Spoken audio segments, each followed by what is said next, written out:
Very good question. So, as you know, one of Frank Sanders' ideas was the multi-door courthouse, where people arrive and someone who is a conflict resolution expert does triage. It sounds like this would be a good case for mediation. This case would be a good one for arbitration. This is a case that really should go to court. Here's a case where it might be helpful to have early neutral evaluation, case evaluation. That might be very relevant, for example, in a personal injury situation where the question really is not liability but damages. So Frank's idea was that only a small percentage of the cases should be on track for trial. And if we sort out the cases by triage in advance, people can get a trial much more quickly than they typically do. I don't know how much of a backlog you have in the Brazilian courts, but in the United States right now, particularly because of COVID, there's quite a backlog to get a trial date. And periodically we've had times when it would take years to get a trial. That is a totally unreasonable amount of time to wait.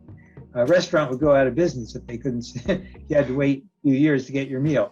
But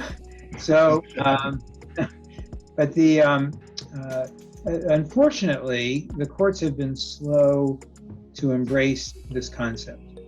Even here in Massachusetts, which is a place where much of the early thinking about interest-based negotiation, the book Getting to Yes by Roger Fisher, Bill Urey, Bruce Patton, Frank Sanders coming up with the idea of multi-door courthouse. And Frank taught the first mediation course in the United States, maybe in the world, I'm not sure. It was in 1981, the first law school mediation course that he developed, and which I had the good fortune of, now standing in his rather large shoes to try to live up to what he created. And in spite of that, in Massachusetts, we don't have an active multi-door courthouse program. We did have one in a couple of counties for a few years. It hasn't survived. And part of that is because our courts are chronically underfunded. We here in the United States do not do a good job of providing adequate funding to the courts so that there are enough judges to have prompt trial dates and court-connected mediators who are on salary to provide dispute resolution. What we do have, I have to say, in recent years, every courthouse that has been rebuilt has mediation rooms as part of the architectural design, and that's a good step forward.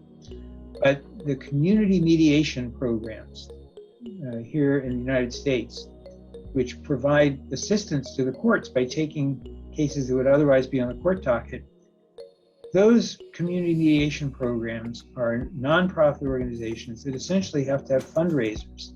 I make the joke that they have to have bake sales in order to do their important work. And it's not really bake sales, but it's the functional equivalent of it. They have to do this kind of private fundraising. This should be a public function. And if it comes under the umbrella of the courts can assure the public that mediators are well-trained, well-qualified, supervised, have mentorship, so that they can feel confidence that if they take the other door, not the door to a trial, but the door to mediation, that they'll be working with someone who's a good mediator.